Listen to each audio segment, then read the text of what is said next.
Well, friends, part two, continuing on. And in terms of spontaneity, while I was waiting for part one to upload, I was pondering, but trying not to ponder too much, the spontaneity aspect of projection. And I felt a bit of a call to one of the Ascended Masters, Maitreya, who I've spoken with before, and More Adventures in Eternity, and also the book Jesus and the Christ, which is filled with such communications. And I was given the understanding that a short visit would be most welcome. And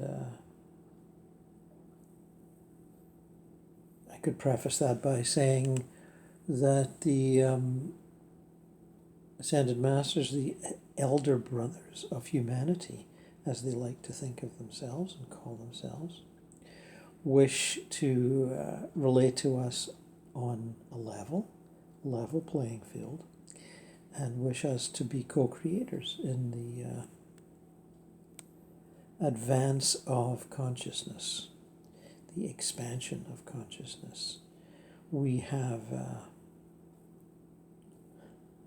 graduated from grade school, that's for sure. And we do not need gods and prophets.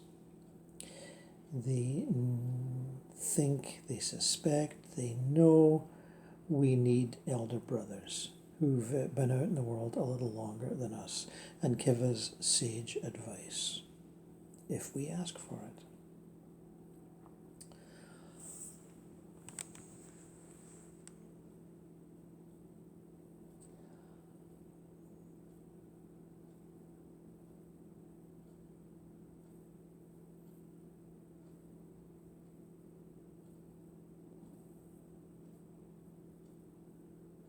And here we are with Maitreya. Thank you for taking my request and giving freely of your time, Maitreya. It is, as always, an honor to be in your presence. He waves his hand like, don't worry about that. I said, I guess that the time issue isn't that important, as you can manifest many, many aspects of your being, and each one of them has what we think of as time. Yes, he said, that is the case. You needn't feel self-conscious about getting me in a corner or monopolizing me. Okay. And he's always lighthearted, always cheerful, never over serious. He's always encouraged me to look at things, look at life, look at consciousness on the planet as, a game to be played rather than a battle to be won.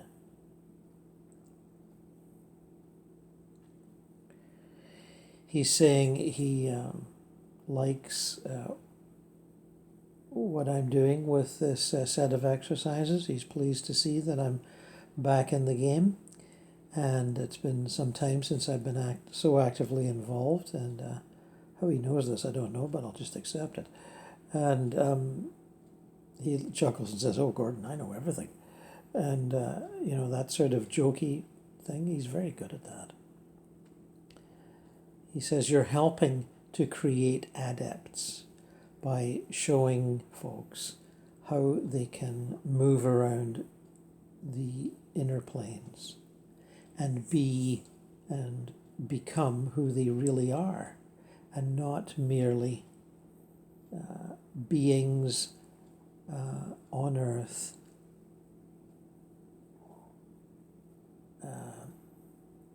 ordering their behavior through moral codes and belief systems. And being good citizens. Independence and iconoclasm under the rule of compassion and love are most welcome to the Ascended Masters, to the Elder Brothers. We want to see you do this. We want to see you benefit from doing this. We want to have you feel the greater understanding of life in all its myriad forms.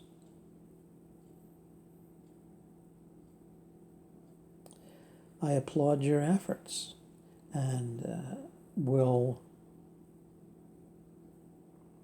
stand by observing as I can do while I'm doing 55 other things. Okay, thank you, sir. If you have any more advice to offer at this point, we are all ears.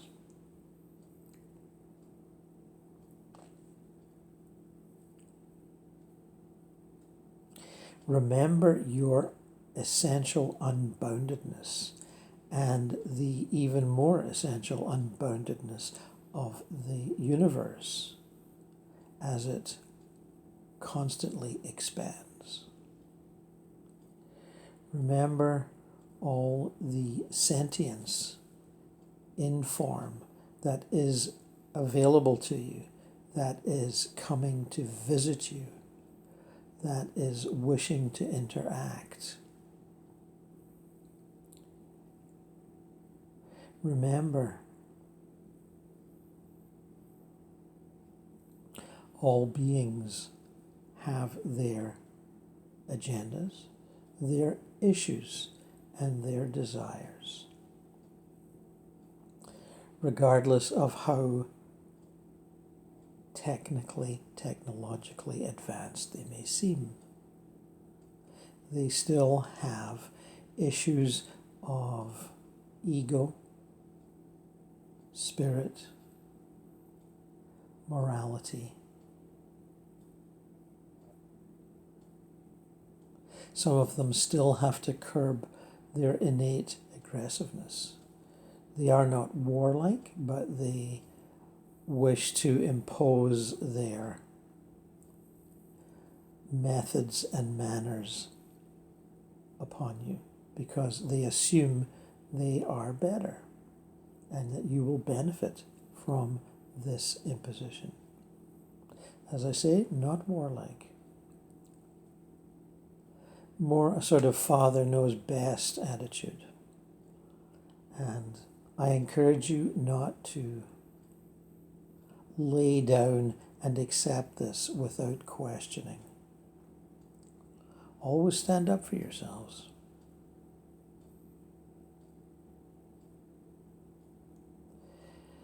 In terms of civilizations, you are younger than some of those who are visiting. These elder races, these elder species, are not necessarily wiser. More experienced, yes. More adept at applying their lessons to current problems, perhaps.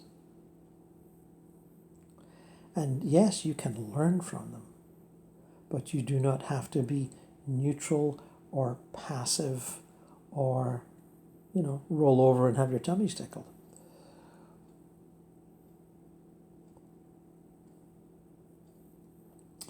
Assert your individuality and your equality. Never forget that.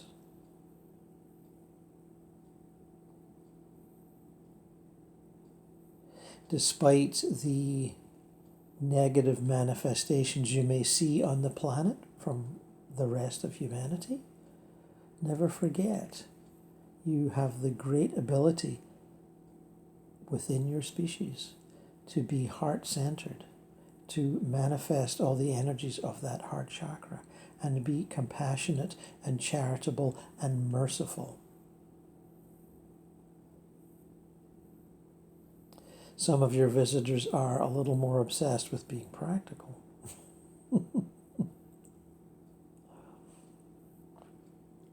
So, join them in brotherhood. Walk with them down the path of evolution. Learn where they went wrong, maybe thousands of years ago. Understand that you have your own path and will likely continue to make your own mistakes, but all is not lost. Every wound can be dressed. Every parcel of destructive ability and action can be, if not reversed, then rebuilt. The forces of creation are equal to the forces of destruction, at least on the physical plane. And the ability to ride the waves of creation and destruction are, in my mind, what humanity is so good at. You have learned, as is your sport down there, to surf. And I congratulate you for it.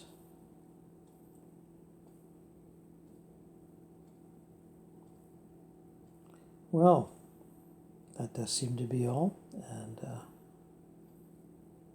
the gesture of farewell has been given, and I accept it with grace and respect.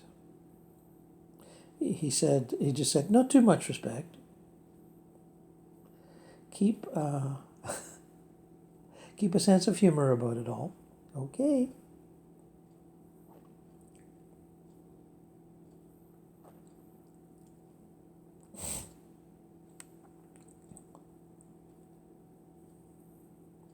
Well, that's was very pleasing. I hope you enjoyed that.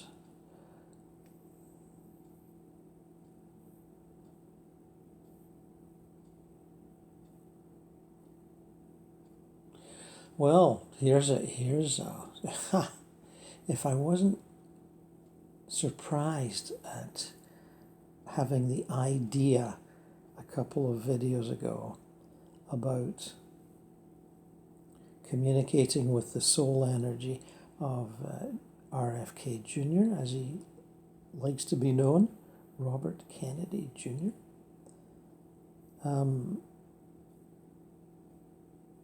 It's one thing to talk to a dead George Orwell who has, been over there in spirit for a number of decades and has adapted well to his new life and his greater understanding of his path, his inner path.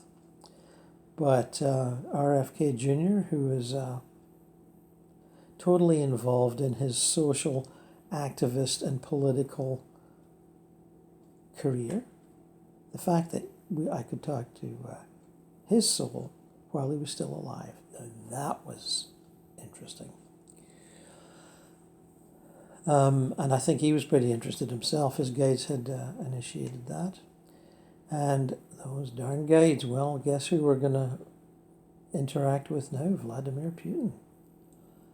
And I will approach this with a lack of prejudice, a forceful lack of prejudice, because that will achieve nothing.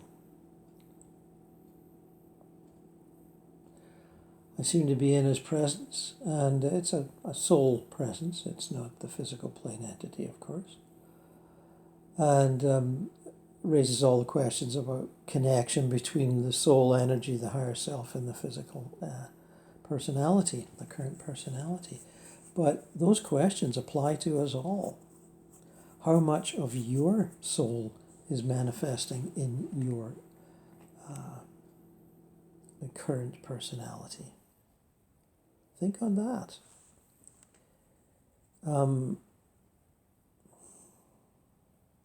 He is sitting patiently watching as one who is accustomed to people approaching him with a high degree of dignified respect. So I sit down near him. It's a big, sort of fairly empty room. And the guides have created this. I don't think he's created it. Well, he might have. He said, yes, I have created it. And, okay. And would you like to talk about your sole purpose, your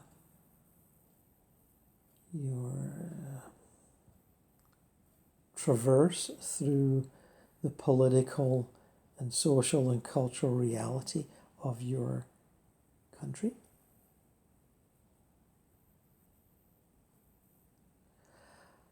I see myself as a manifestation of the great soul of Russia. I have been brought forth to lead a lost nation back to its rightful place in the planetary system of cultures. We had been denigrated, reduced, defeated. We needed to regain our position of strength. And I have been the one to lead that particular charge.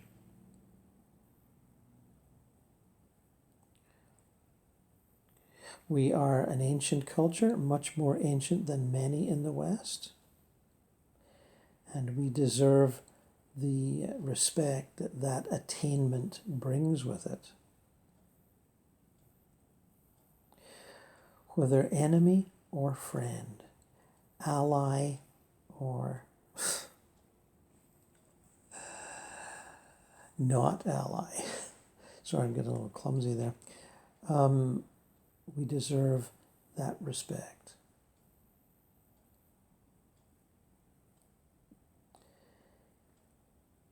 It is unwise to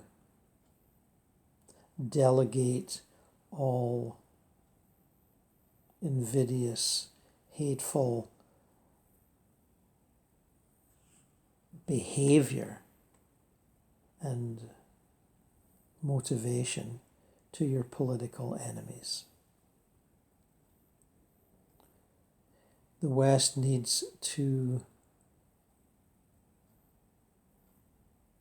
adopt consciously the understanding that they are as potentially and actively wicked as they suggest and insist that Russia is.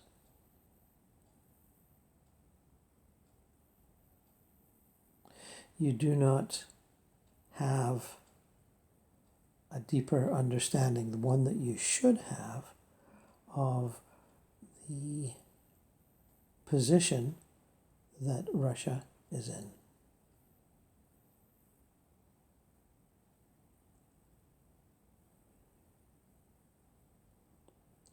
We are advancing the planet together. We are seeking a greater understanding and harmony together. And if we have to fight in order to exhaust the energies that prevent the sharing of that greater harmony between nations, then that is what we will have to do. They say that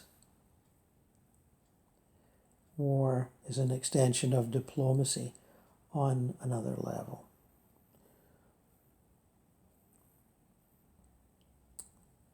We in Russia understand both those functions. But I would also say that the peaceful coexistence among nations is the prize that comes after the desire for conflict is overcome, or as some would say, exhausted. We are not yet exhausted, but I sense that we are growing in that direction, despite my encouragement to the nation to do otherwise. The nation is becoming exhausted.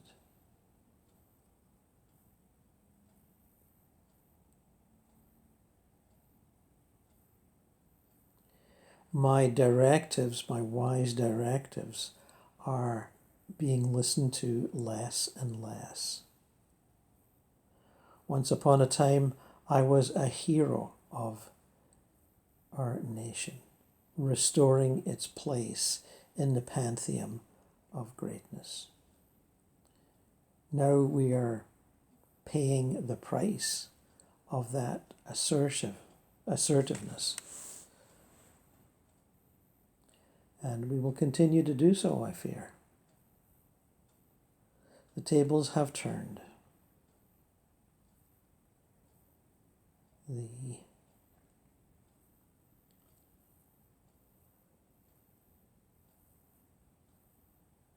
The balance has been not broken, but rather bent.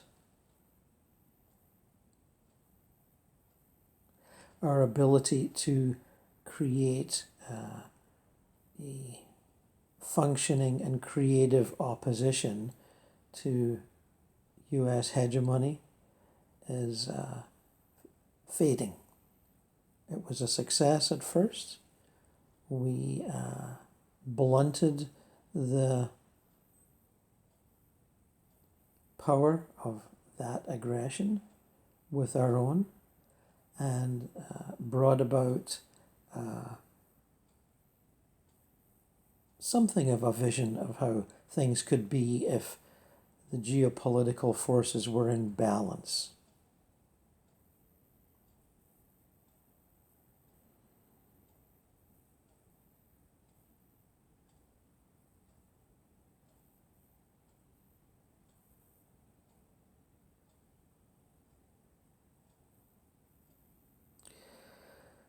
Our ability to reassert our power at any human cost, as seen in the World War of the 1940s, has faded. Our citizens are less and less willing to sacrifice themselves for the greater glory of our culture, our empire.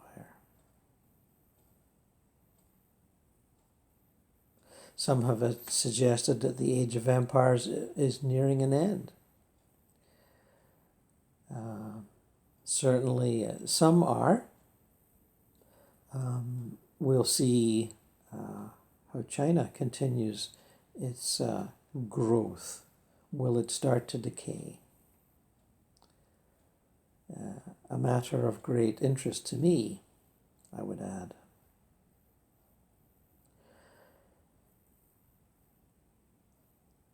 But see me as a warrior who seeks to redress the balance of geopolitical forces.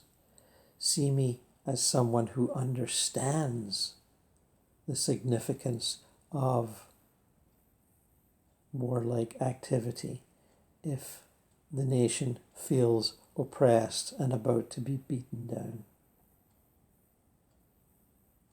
It may not please you to see me as such, but I would ask you to do so.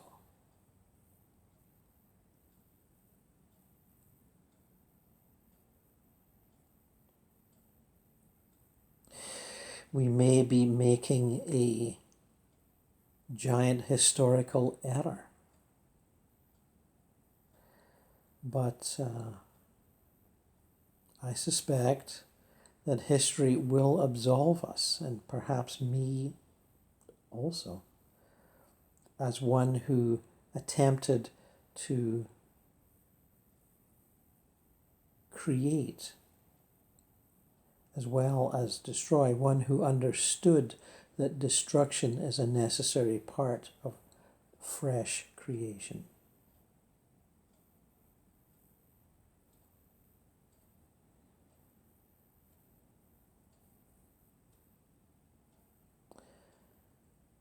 And I thank you all for listening. And that is what I have heard from Vladimir Putin, the soul of Vladimir Putin, not the bureaucrat or the politician or the inflated, ambitious ego. The soul, the one who comes with a spiritual agenda to earth and tries to implement it, just as all of us have come to earth with a spiritual agenda, which we are trying, with varying degrees of success, to implement. Well, wasn't that a shock? This series has proven to be quite remarkable.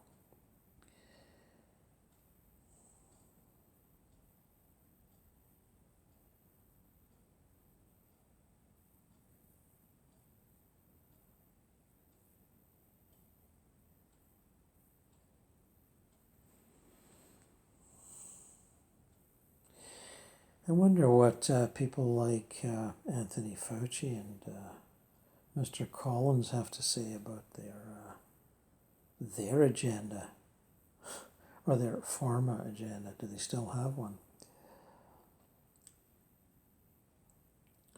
It would seem to me that it was idealism run amok. Same with Bill Gates. You know, they have a vision and they desperately want to implement it, come hell or high water, no matter what the rest of us might think. They spend years persuading people and bribing people to get on their team, and then the team manifests a vision that is largely selfish, but they justify it in terms of how it's going to benefit others, when in actual fact it's going to benefit them and their team and their crew. But that's not uncommon in geopolitics and economics. Souls devise plans for the marketing of this idea, that ideology, that series of raw materials and products. They devise strategies and convince themselves that it's going to be a win-win situation all around. And it rarely works out that way. There has to be winners and losers. That's the nature of polarity on the physical plane. It won't always be that way. I think we will, get to the point where civilization will no longer be dependent on slavery. Slavery to industrial practice. Slavery to production. Stephen Greer, with his unveiling of the new technologies, zero-point energy and anti-gravitic drives, certainly thinks that we're going to move beyond that because everyone will have free energy. And I'm not sure that these anti-gravitic vehicles will be so easily available. They still have to be constructed, even if their drives are anti-gravity. They still have to cost money. And just as many people can't afford cars now, I don't expect they'll be able to afford them later. But with the zero-point energy manifestation system, the much need for oil, electricity, fossil fuels, all that sort of thing, will fade away rather quickly. And will likely lead to, some sort of universal basic income. I can't see how it's not going to do that. It may take longer than we suspect, but I don't think it will take that long. There will be no need to buy power, buy energy. It would seem like these 0-point energy devices are completely efficient and do not take much of anything to run themselves. Not being a technical person, I find this quite miraculous, but I'm told it's not as magical as it may seem. So again, we wonder about these people and their implementation of their idealistic agendas, because they surely think they're being idealistic. Better drugs for a better humanity. The elimination of disease, even though that particular promise never seems to work. With allopathic medicine, you suppress one disease and create 3 or 4 others. We all know about that. One pill makes you larger, one pill makes you small. And the ones that mother gives you don't do anything at all.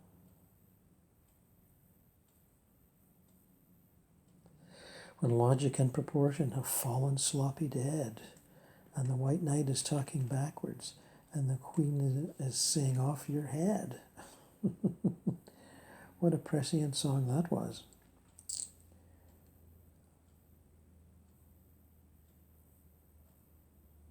Thank you, Darby Slick, for figuring that one out.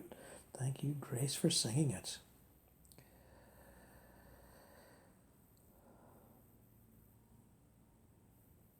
I guess the realization there, the insight is whatever pill makes you larger and whatever other pill makes you small, and the ones that mother give you don't do anything at all. There is an inner core of being of all of us that is and will remain unaffected by pills. And unaffected by viruses and bacteria. We go for a sail on our yachts of personality through the seas of life. And it is a cruise that has its moments of calm and storm. And we learn to sail our boats through each. The calm can be a little boring, and the storm can be a little too exciting. But we adapt, because that's what we're good at. Humanity adapts to changing circumstances. We always have, and we always will.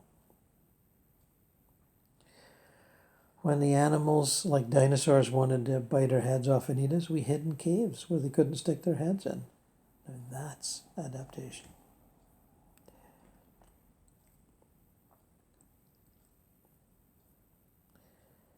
And this is we're drawing to a close of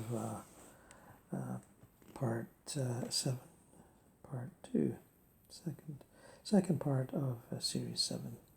And I will see you soon with another episode. Meanwhile, enjoy your projections. Do not be afraid. Just get out there and do it. And if needs be, take some notes.